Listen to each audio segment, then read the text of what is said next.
Hi, this is Jack Butler, and this video asks the question whether there are some ideas that could usefully be included in the World Federalist vision as a way of improving it, broadening it, and potentially making it more accessible to the sort of modern 21st century existence that particularly the millennial generation are living. And I focus on the millennial generation, those born 1980 or afterwards, because they are becoming the preponderant generation in the workplace.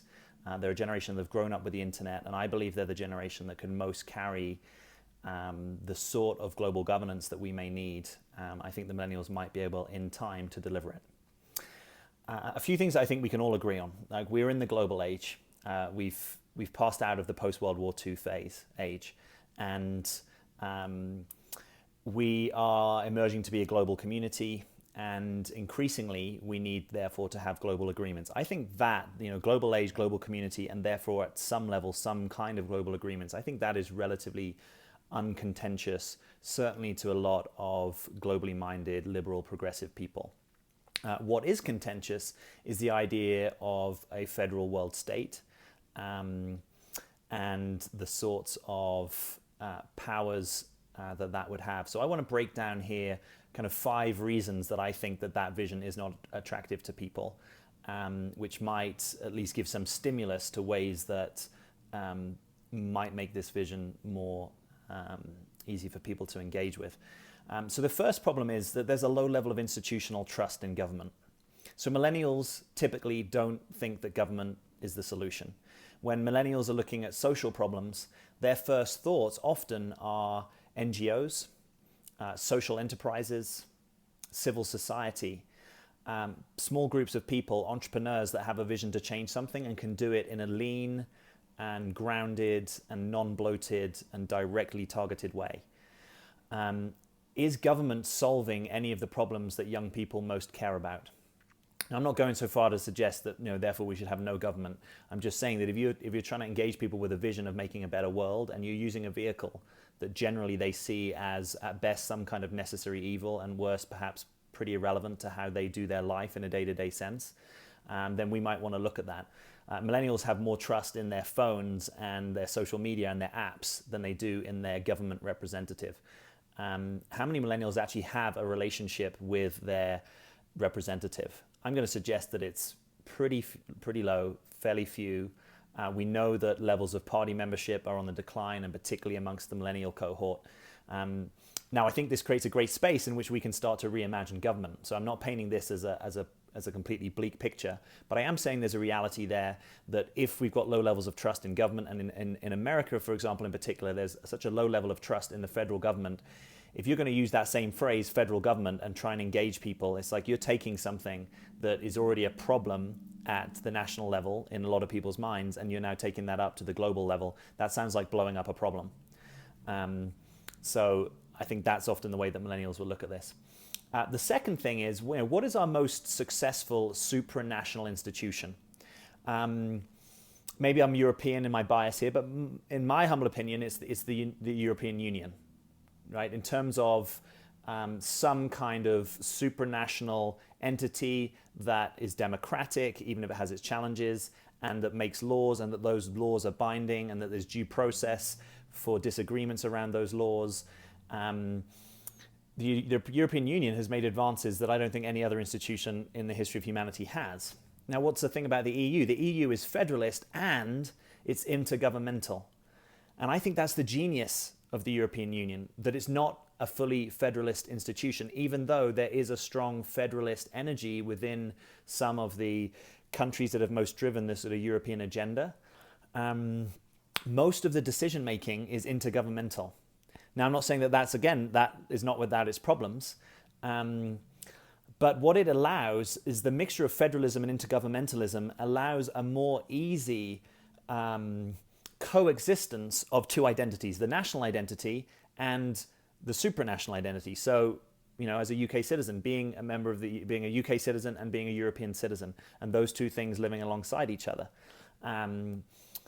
People say we shouldn't talk about European democracy, we should talk about demoicracy, the democracy, the demoi plural, demos is plural, because that's actually what the European Union allows for. It allows for a genuine national democracy, and it allows for national democracies to have a say in an institution that also has some federalist principles, and there's a balance between those that I think is a more evolved form of political constitution.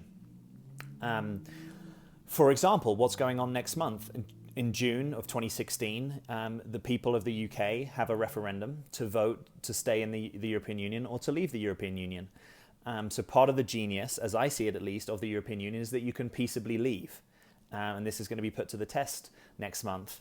So there's something there that equates to, I know there is a sort of minimalist world federal vision which would allow countries to keep armaments, it would allow countries to leave the Union. I think there's something about that which is actually more reflective of the sorts of culture that people expect these days. You know, in a more consumer-oriented culture as we have, and with the level of technology that we have, there is a kind of opt-in culture that exists, and people are used to that. Like when a mobile phone company, a cell phone company, wants to tie people in for 24 months, a lot of people think, you know, that's not really the way they want to do it. And I think there's some of that thinking that could actually help. I'm not talking about countries leaving unions just when the going gets tough, but the fact that the union isn't preserved only by state violence ultimately, I think there's something important about that. Now, in the European Union, no one has left. If the UK votes for what we call Brexit, British exit, that would be without precedence. Obviously, there's Article 50 of the European Union. It's not the Constitution, but the specific Treaty of Lisbon that set up the European Union, which governs what happens, this 2-year period during which negotiations can happen for the leaving party. So nothing would change in 2 years, but a lot would change after 2 years or before if such an agreement is struck.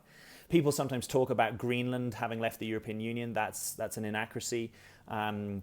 Greenland is a home rule territory of Denmark. Denmark is a member of the European Union. Greenland changed its type of association with the European, so it downshifted its status, but it's still part of the Union. And ultimately, you know, Greenland is a very specific example in the sense it's not a fully modern industrialized economy. It's a mono agricultural economy.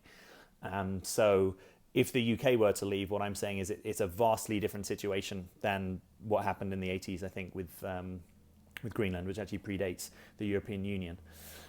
So the notion that a world authority would have the full monopoly on coercive force, the full authority on military, the arsenal of nuclear weapons, or maybe we would disband them, I think that's an incredibly difficult sell. We are 70 years into European integration, and there is still a very minimal appetite for greater defense cooperation. It's been one of the hardest things for the European Union to move forward. Now, obviously, we have NATO and other structures that to some extent, you know, coordinate Europe, America, and a few other allies. But even the idea of a European rapid reaction force of about 8,000 troops, that has been a contentious idea. So the notion that military power would be taken up into a global entity, it seems to me that it's an incredibly long timeline for that would happen, and for good reason, because we would need to have a lot of trust, and I'm talking in the context of low institutional trust of government. We'd need to have a lot of trust in the kind of governance and agreements and structures and mores and norms in order to allow that kind of situation to unfold. And I don't even know if it's fully desirable for it to unfold that way, but were it to unfold that way, we are certainly a long, long way from that. As I see it. So I don't think it really makes sense for that to be held as a front and center part of the vision, because I don't think it helps engage people. Thirdly, we could talk about subsidiarity, right? So part of the World Federalist vision would be appropriate subsidiarity. So decision making at a local level, at a state level, at a world level. I think we need to be savvy about what has happened historically in federalist contexts, because there is a tendency, is there not, for centers, for the federal center to gain power and to centralize power over time. Now, we could say that's just the nature of power and how it works. We could try and put intelligent checks and balances in. Obviously, we know something about those checks and balances. But if you look at Washington, if you look at London, Westminster, if you look at Brussels, all of these places have seen, I think, over time, a more centralizing tendency in the way in the way that they operate. Now, you could counter that. You could say, well, in 1997, under Tony Blair, the UK took a significant movement in its devolution with the Welsh Assembly and the Scottish Parliament. So there's some truth in that. But look now, like even the question of the UK staying in the EU, what we know is the regions, Northern Ireland, and I shouldn't call them regions, countries, Wales, Scotland, Northern Ireland, would all, in all likelihood, and we can see this, I think the vote will be able to tell it because it's going to be broken down this way by region, because that's what particularly this Scottish Minister Nicola Sturgeon was pushing for, because those countries, those areas would typically want to stay in the European Union, and it's England where, and particularly rural England, because London again is likely to vote to stay in, it's rural England that is the energy to pull the UK out of the EU. So there's some interesting constitutional implications of that. But the point I'm trying to make is that David Cameron and his government wanted one vote to decide whether the UK would stay a member of the EU, even while these countries, Scotland, Wales, Northern Ireland, that have significant devolved authority, particularly in the instance of Scotland and to a slightly lesser but significant degree Wales, that Westminster could still make that decision. And I actually think we're not in the age where that decision is going to be seen as fully valid. And what we can expect if there is a UK exit is that those other countries will have their own vote and probably would vote to stay in. And then there's sort of like a constitutional crisis in the UK. That's not for our video here. But it's just a point that we know, even if we talk the theoretical principles of subsidiarity, the actual and felt and visceral experience of subsidiarity, I think, is limited for most examples that we had of federalist institutions. Even in Europe, and if you think of how small the geography of Europe is compared to the Americas and compared to the globe, Brussels and Strasbourg feel distant, particularly from a UK perspective, even though we're talking just a few hundred miles. So that problem of the distance, even if we invoke subsidiarity, I think is only going to be, many-fold bigger in any sort of global context. So I want to also invoke this on its head, because what I'm saying is I think the Federalist vision contains a certain amount of centralization in it, even if that's not desirable. I think it's what tends to happen. So I want to sort of flip the logic and say, imagine that we left the problem of global governance to Silicon Valley, for example, and the sort of libertarian decentralist tendency that has currency in Silicon Valley and in the high-tech environment of Silicon Valley. How would those guys go about thinking of global governance? Now, of course, their vision is not the answer either. I'm just talking about being able to metabolize more of alternative visions to get a better, more integrated view of how global governance could work. Imagine, for example, that every global citizen is represented as a digital token to which we can adhere certain rights and responsibilities, some of which are non-transferable, some of which might be time limited, some of which may be opt-in, and some of which might be mutually exclusive. But we start to get this sense of a little bit less of a one-size-fits-all. Now, obviously with law, political equality and legal equality are important principles. So the fact that we're equal before the law, that really matters. And the notion of a differential in rights and responsibilities in citizens is a fairly radical idea. I'm not sure exactly how that would work at the global level, but what I'm starting to tease into is whether, if we were to fully make the transformation into global citizens, is that membership going to be only by dint of our national membership, or is there something actually transformative in that creation of that new identity? And is there a way that we could start to be more flexible about how much people opt into that new identity or not? Because otherwise there's a certain imposition that happens from the sort of, it's almost Rousseau, right? It's the democratic will of the majority is imposing it on the minority. And we know that a lot of people in the world aren't ready for this. And if we look at the polarization that's happening in politics at this time, and we can say that there's a more entrenched conservative position and a more entrenched liberal position, certainly those in this entrenched conservative position have no interest really in anything but strong national sovereignty. And so any challenge to national sovereignty, you're automatically leaving a decent proportion of the political spectrum out. So can we have more diversity in how our civic responsibilities show up? How would Silicon Valley think about this problem? And I think we want those kind of brains and hearts around the problem. Fourthly, I wonder if the World Federalist vision, this is just my view, rests upon some ideas that might be becoming outdated. One of them is the idea of representative government. Representative government made a lot more sense at the time of its inception, let's say in the American political context.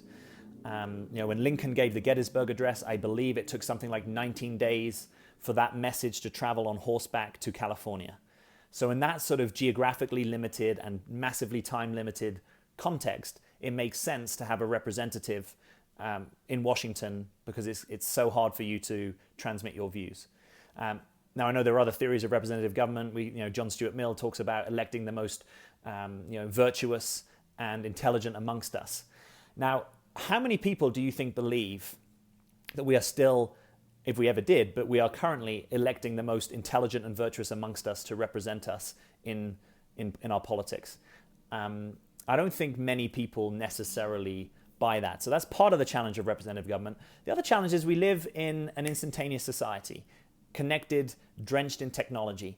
And so the question starts to become, once you can use the sorts of collaborative wisdom of the crowd tools that exist online, right, where we can metabolize in big data terms a huge number of views, and increasingly with some sophistication and nuance, is it that one representative can make better decisions than citizens acting for themselves or citizens acting in cohorts, or the wisdom of a crowd, a sort of deliberative approach to democracy where you take a subset of citizens and have those people deliberate policies? We know that there's some evidence that creates better decision making.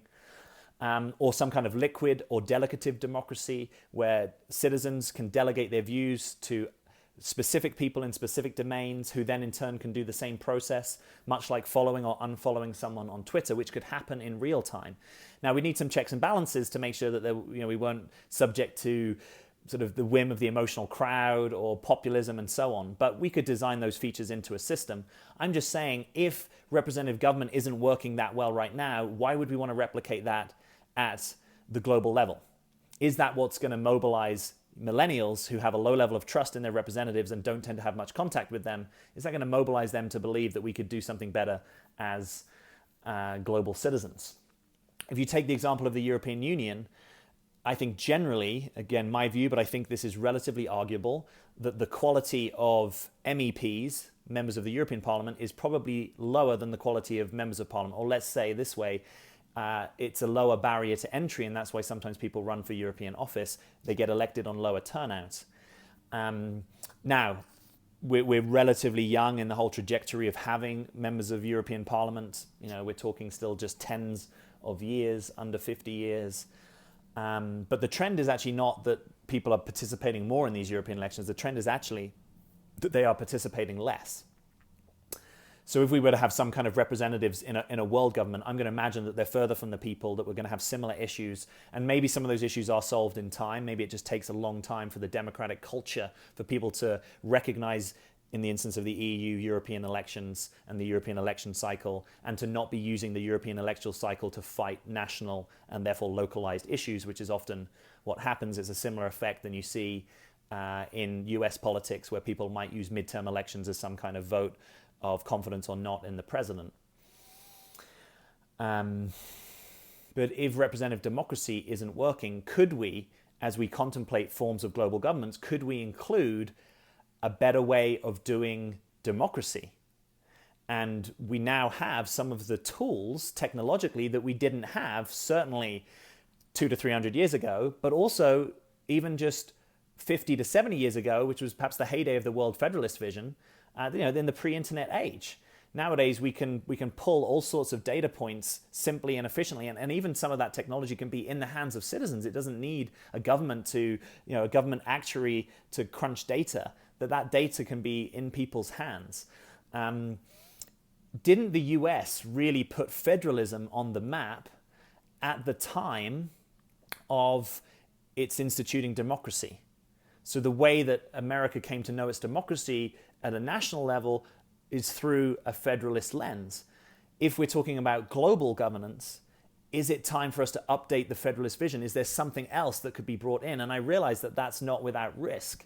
And so, I appreciate the efforts, particularly at a local level now, to trial these other ways of more direct or delegative or deliberative democracy. And I'm sure there's others that we can innovate.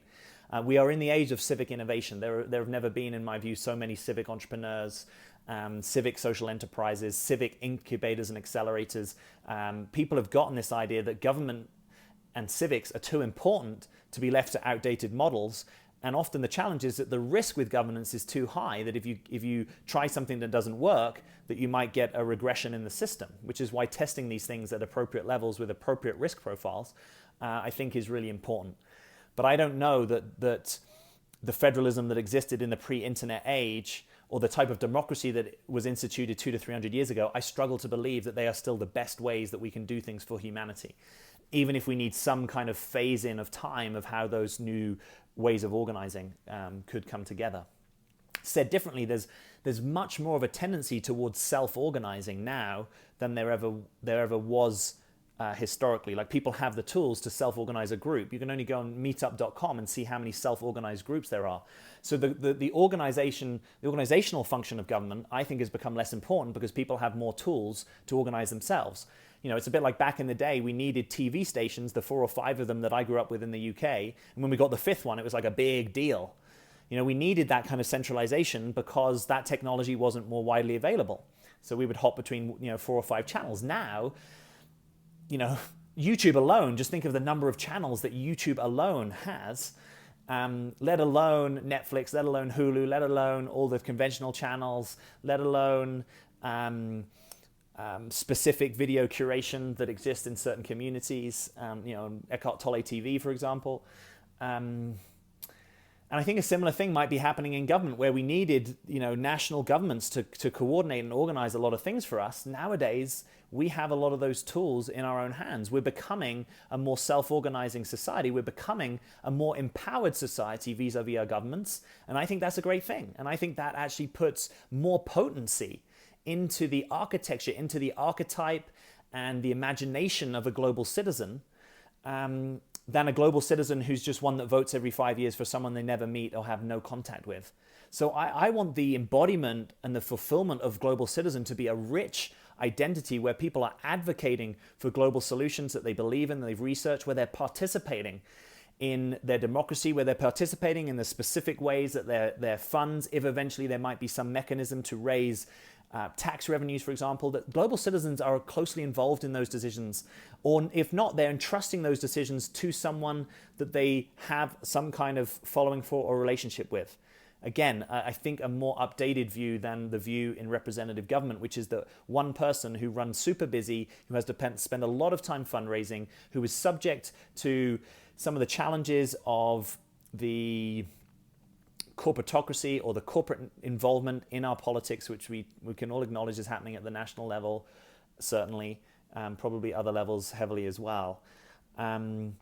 Why that person who is running super busy, is inundated with fundraising, is inundated with corporate lobbying, can that one person make decisions on behalf of an entire area of the country as effectively as engaged citizens? And I think the answer is increasingly going to be no, but we need to give people more of the means to participate so that they can start to embody that citizen identity, that we can see at large what some people are referring to as the shift from a consumer identity into a civic identity. I think that's a big shift that's happening in our times, and if we can include global citizen as part of that, and we know, for example, that the number of searches on Google for global citizen between 2007 and now, in less than a decade, has gone up more than 20 times. And the guys at Global Citizen have done a fantastic job of embedding this meme culturally, that there is this thing, a global citizen, that we can start to think of ourselves that way. And even if those of you that long for a legal and political reality to the identity of global citizen, I think it's important for us to acknowledge that the cultural identity is important, and it creates opportunities that haven't existed. The more and more people that